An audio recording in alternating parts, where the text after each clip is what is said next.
Today we'll be going over changes in rate of change, or in other words, changes in our slope. We will write linear equations in slope-intercept form using our slope and y-intercept. We have been doing this for the past couple of videos, past couple of lessons, so now we're going to be focusing on our slope. One of the key pieces of information is the slope will be steeper, that it will be the description, than the parent function when our slope value is either greater than 1 or our slope value is less than -1.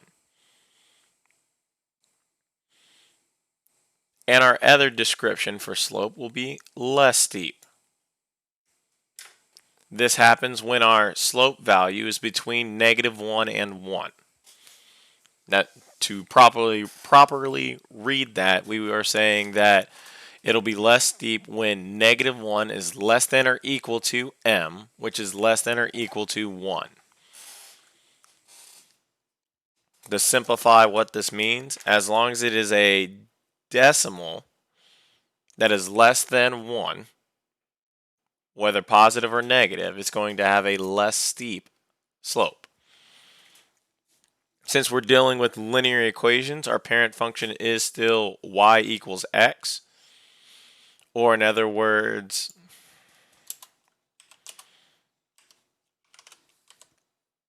f of x equals x. We learned them both in the y format or the f of x function notation format. Our focus today is going to be on slope. That's why I have it highlighted in red. For our first two examples,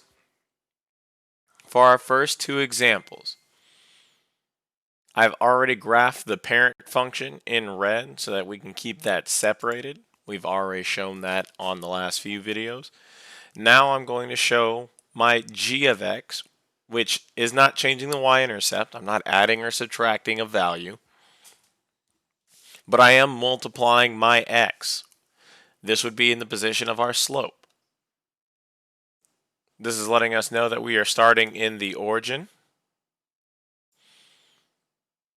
and we're following a path going up 4 and over 1. Same thing again. You want to create enough points so that you can draw a solid line. So in this case, these points are going to guide me to draw the best line that I can.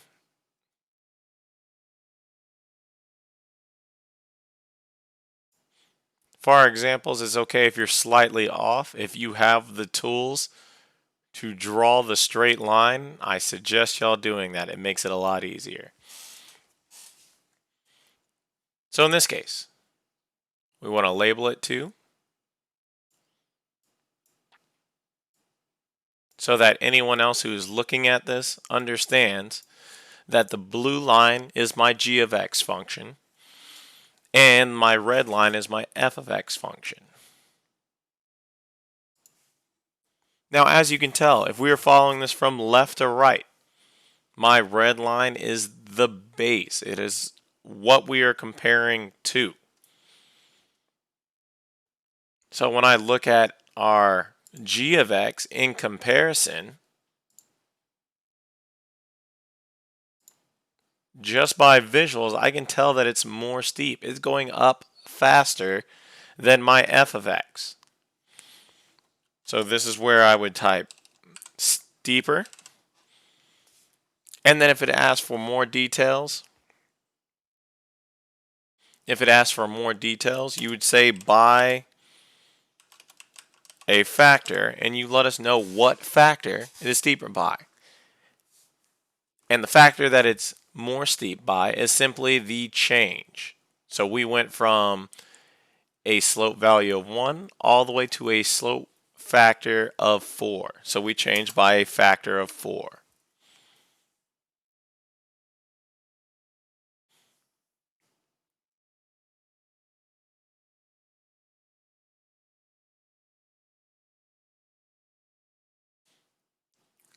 For our second example, if we follow the same pattern,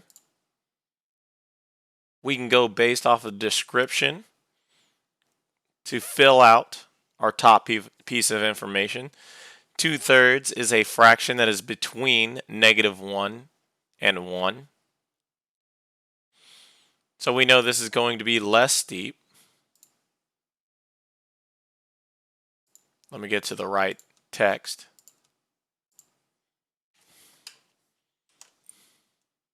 And show it.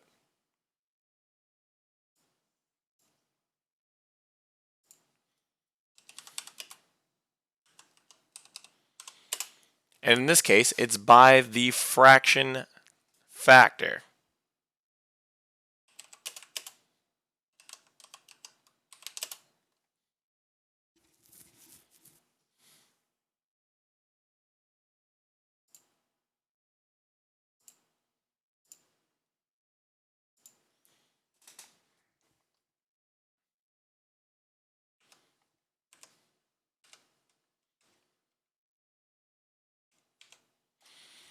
Now, the negative itself is treated as a separate form of transformation.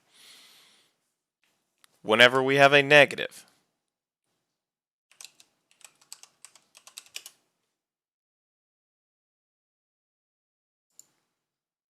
my font's off. So our negative means that it is reflected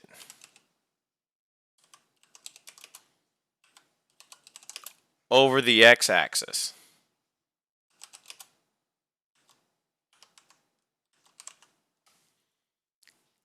And I'll show you what that means in our graph. So if we go back to our drawing tool, we are still starting from the origin 0, 0 because we do not have a changed y-intercept value. There's nothing being added or subtracted. The negative means that we're going to be dealing with these two quadrants instead of going upwards. This gives us the negative slope. So whenever I say negative, that means we are reflecting across the x-axis as a transformation. Our factors are 2 over 3, or -2 over 3, looking at the actual equation. So that means I would go down to an over 3 to create my points so that they can help me guide myself whenever I'm drawing the line.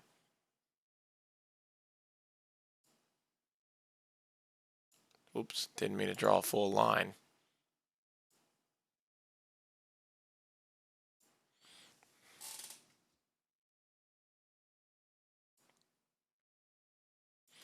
I would use my line drawing tool, but it snaps into place instead of actually going where it needs to go. But as you can see, using these points makes it a little bit easier for me to freehand a line. Besides my shakiness, this line is pretty close to on point of where it needs to be going to for the representation. So this is our new g of x.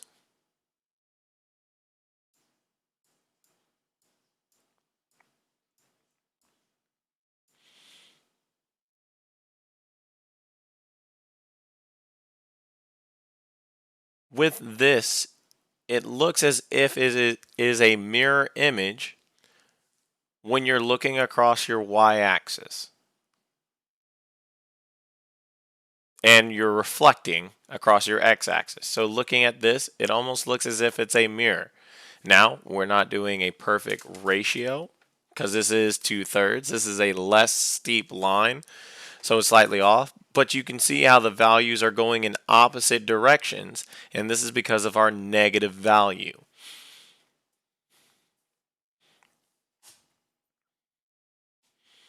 Example number 3, I already wrote in the f of x function, our parent function for comparison. It asks us to describe the vertical translation and steepness change of the linear parent function f of x equals x to g of x. It wants to know what transformations we have between our f of x, our parent function, and our given function g of x.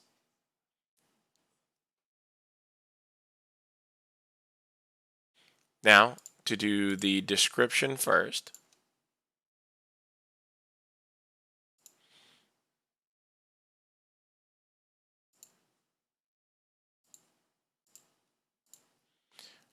just by looking at it, we can see that our parent function is increasing faster than our new function g of x. So this is a visual cue to letting us know that it is less steep.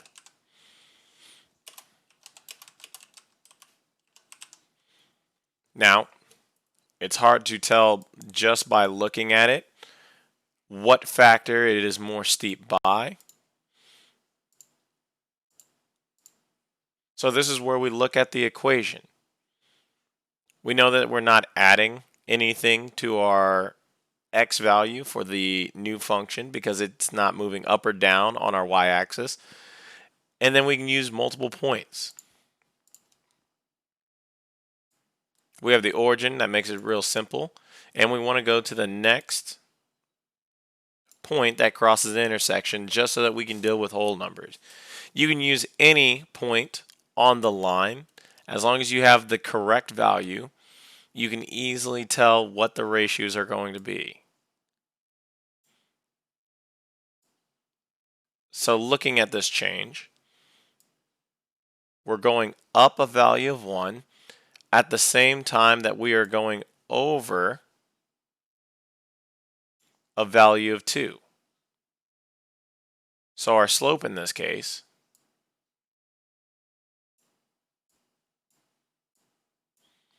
would be our rise, our value 1, over our run, our value 2. Now, through all the practice, we know that we can't simplify 1/2 any more than what it is, and we want to leave it as a fraction. So that's going to be our answer. So if I type this out, I know that my g of x is equal to the slope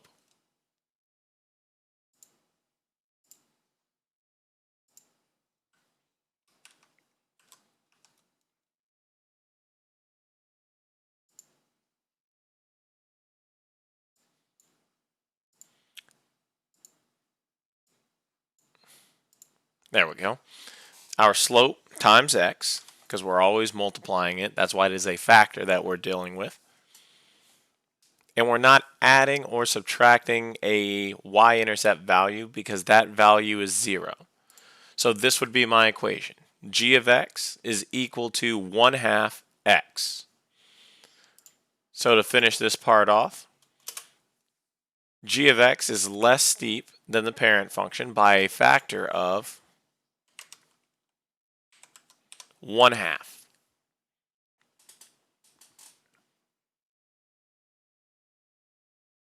Now, a couple problems that you're going to be dealing with are word problems that do not give you a visual. They don't give you a graph. They don't give you a table. When dealing with these, first read the instructions. One of the most important things you need to do is read instructions. It says write the equation which describes the transformation from f of x equals x, our parent function, to g of x, our new given equations. Then describe the changes as A, so it's talking about this section, if it's steeper or less steep, or B, does it move up or down? So if we look at those separately, A talks about our slope, whereas B is talking about our y-intercept value. So we need to keep that in mind when we are giving our answers to the setup.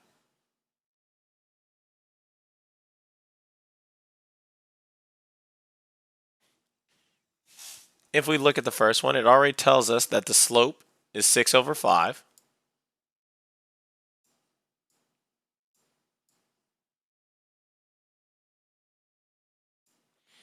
And then it says our y-intercept of 2, which is referring to its value.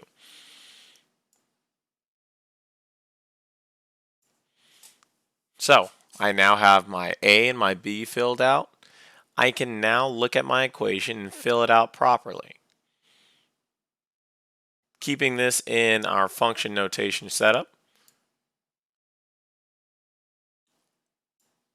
the function that we're trying to give the equation to is g of x.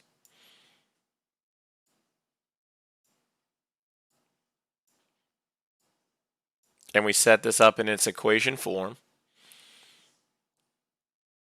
Slope first.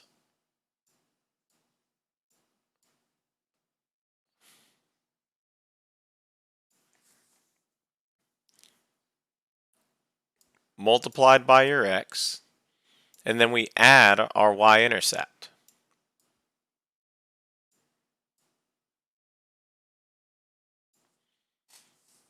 So since we already filled out what our slope was and what our y-intercept was, it was only a matter of replacing, substituting in our values for the two variables. We can do that on the other one as well. It states that our g of x has a slope of 4/9. A is our slope.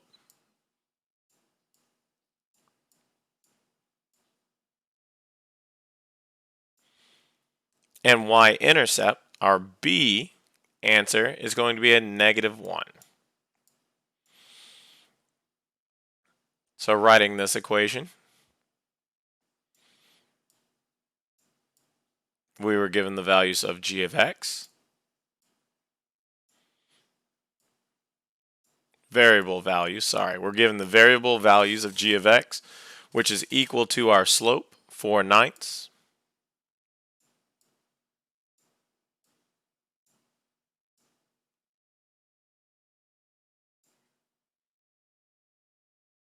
And this is going to be multiplied by our x, 4/9 x. Since it's negative, we're going to have -1. Now, I put these as placeholders. It's asking if it is steeper or less steep. Our value of 6 over 5 is a number larger than 1. At any point, if you're dividing by a number smaller than your numerator, your top number, then you know that the value is going to be greater than 1.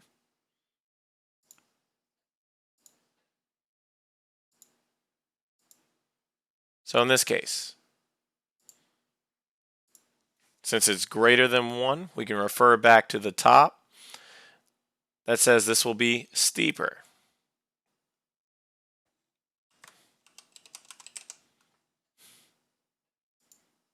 Following the same logic on the other side.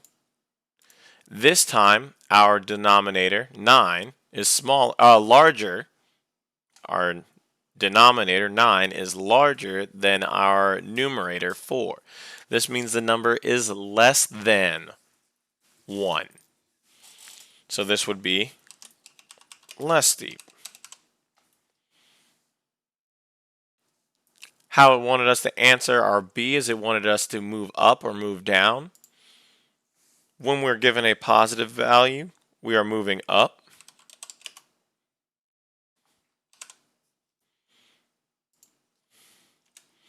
When we're given a negative value, we move down.